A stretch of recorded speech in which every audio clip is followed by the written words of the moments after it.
Hey guys, welcome to part 2 of my Loot from the Champions Challenge series. This episode will be covering Ghouls, which is probably the least interesting of all the loot that'll be in this series, but I wanted to get it out of the way and get it over with. So firstly, I'd like to make a preface. If you want to make any money at Ghouls, it's going to be from the bone drops and them being automatically noted using the Death Note relic power, and having the upgraded bone crusher to automatically pick up the bone drops. If you don't have these two things unlocked, you can definitely still go for this champion scroll if you need it. However, you won't be making nearly as much money because pretty much all the profit comes from the noted bone drops you get from the ghouls. For the methods, I tested 3 main ones. AFKing in the normal spot using aggro overloads with the potion reservoirs. The second one was AFKing using a cannon. The third one was using aggro overloads in the sunken pyramid in the small dungeon. The first of these methods yielded 1070 kills per hour. The second method yielded 1380 kills per hour. And the third method yields 1200 kills per hour. Because of this, I would only recommend 2 of these. Either you cannon at the normal spot to get the most kills per hour and get the champion scroll as fast as possible for yourself if you don't want to worry about the money and you don't care about profit at all. But since it's only 180 kills more per hour, I opted into using aggro overloads with potion reservoirs in the sunken pyramid, as it didn't use nearly as much cost and I still made a slight profit or broke even most of the time. Now onto the gear and inventory. So I took 4 aggro overloads, 1 already in the reservoir in this picture, at least 3 more potion reservoirs, and a Slayer Codex with me. The Slayer Codex for the teleport to the sunken pyramid. If you're doing the cannon method, you won't need the Slayer Codex, so leave that and take a royal cannon and cannonballs instead. And I also recommend taking an enhanced Excalibur if you have it unlocked, but you don't need it by any means.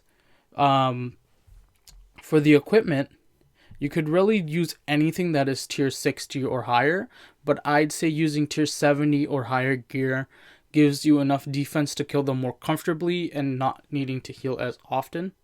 Personally, I took full subjugation, which I recommend you perk with Undead Slayer, any variant of that, Scavenging 4 and Looting. My perks are on the screen for real reference. You can copy them, but they're pretty generic Slayer perks. For my weapon, I took a Noxious Staff, but you can use whatever best magic weapon you have. Most notably in the staff, I perked it with Caroming 4, which actually increases your kill rates quite a bit at ghouls because you hit 5 targets pretty often. For the optional gear, I took a pair of Cinderbanes, a Luck of the Dwarves. You can use a Ring of Fortune if you want it, a Blood Amulet of Fury. So for the Blood Amulet of Fury, if you're taking an Enhanced Excalibur, you don't need it at all because the Enhanced Excalibur will provide all the heals you need. So just omit that and take the Enhanced Excalibur over the Blood Amulet of Fury because it saves you on cost. Now onto the live reaction of me getting the scroll. Once again, I'd like to apologize for the audio quality during the clip. I don't generally have my mic plugged in all the time when I'm playing RuneScape, so it will be a lot worse than this. Oh my god, finally got the scroll. Thank god.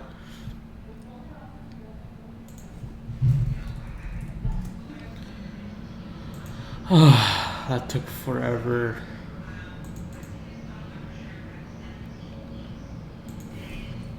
Yay!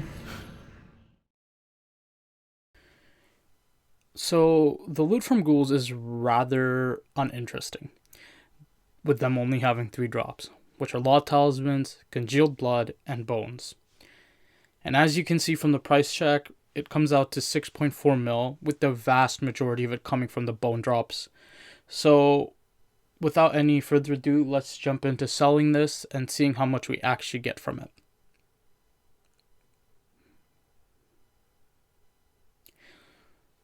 So after selling the loot, we end up with 6.2 mil in actual profit. I probably could have gotten closer to the price check if I chose to slow sell stuff, but I'm impatient. Another thing I'd like to add in is that If you actually take into account the cost of the aggro overloads and the potion reservoirs, you are actually about breaking even, with the hourly cost being around 500k-ish, and then the profit you make being around 500k per hour. So you do break about even if you are doing it in the sunken pyramid method. And with the cannonball method, you are losing, I think, about around 500k an hour. Once again, I hope you enjoyed the video. Don't forget to like, comment, and subscribe if you enjoyed it. And I changed the way I'm recording this episode with the audio, so let me know if it sounds better or worse than the previous episodes. I know my audio quality can be a little bit inconsistent. That's because every episode I tend to be playing around with the settings to try and find one that works the best and sounds the best. Thanks again, and I hope you enjoyed watching.